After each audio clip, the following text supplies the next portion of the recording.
July of 2026.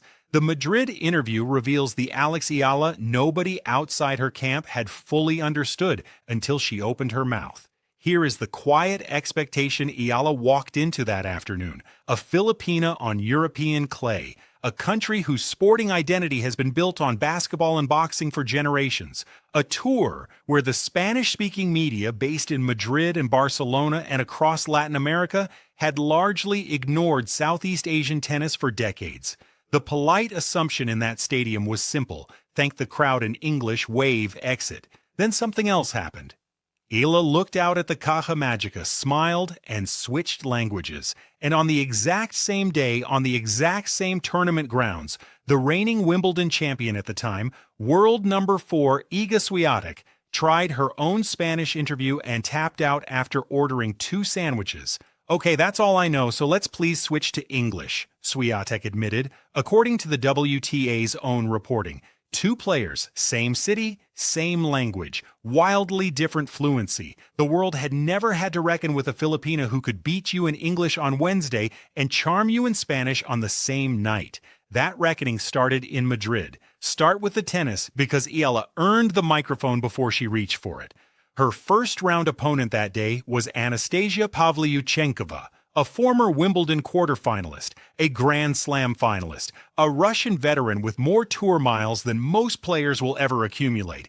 Eala dismissed her 6-3, 6-3, no dropped sets, no wobble, a player who has played on center courts around the world, handled in straight sets by a 21-year-old from Manila. That was the ticket to the interview chair. What happened next is what the WTA itself chose to write about.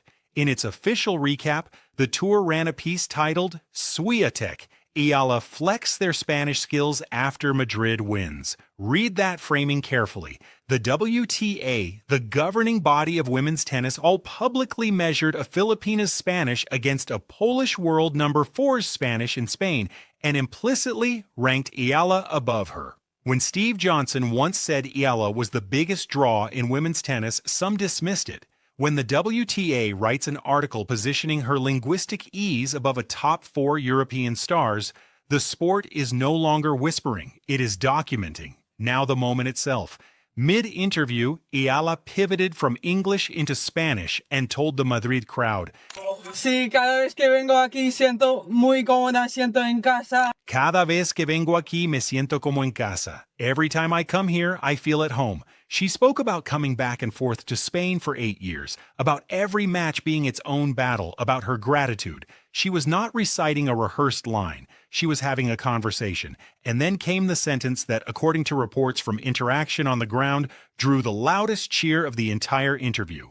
Eala told the stadium in Spanish that her goal was simply not to be afraid to speak Spanish. The crowd erupted. They were not cheering polite pronunciation. They were cheering courage, a young woman from a former Spanish colony standing in the heart of the empire that once ruled her country for 333 years, choosing to speak the colonizer's language on her own terms and being embraced for it.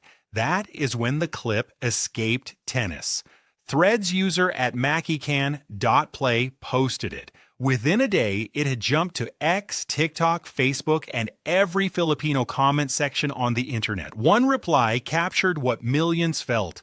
"Unti na lang, i-recite na niya ang Noli Me Tangere." Soon she'll be reciting the national novel of the Philippines, the one Jose Rizal wrote in Spanish before he was executed by the Spanish Empire. Another user wrote, "Alexandra for Reina Hispano-Americana 2027.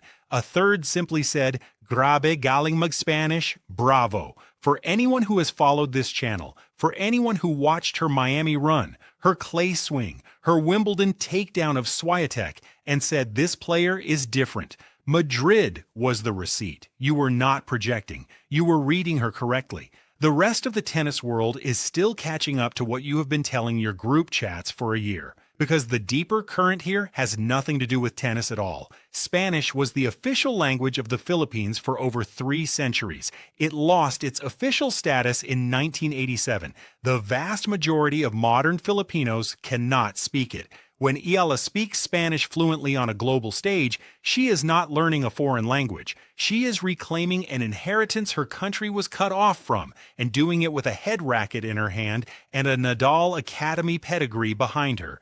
Which brings us to the man who has been quietly watching this all along, Tony Nadal, the uncle who coached Rafael Nadal to 22 Grand Slam titles, the architect of the greatest Spanish tennis career in history.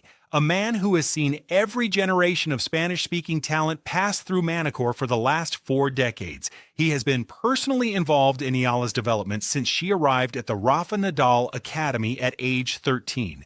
In public comments following her Miami breakthrough, Tony Nadal has said the Academy considers itself blessed to have her, praising not only her tennis but her mentality and the way she has adapted to life in Spain.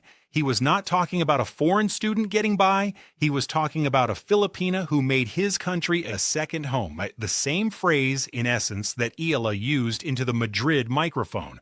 The man who shaped Spanish tennis is now shaping Filipino tennis, and the Filipina he is shaping now answers him in his own language. Consider what a trilingual champion means in the modern sport. English opens the American and Australian markets. Filipino opens a nation of over 100 million and a diaspora scattered across every continent. Spanish opens Spain, opens all of Latin America, opens the Spanish-speaking pockets of the United States that dominate hard-court crowds from Miami to Indian Wells.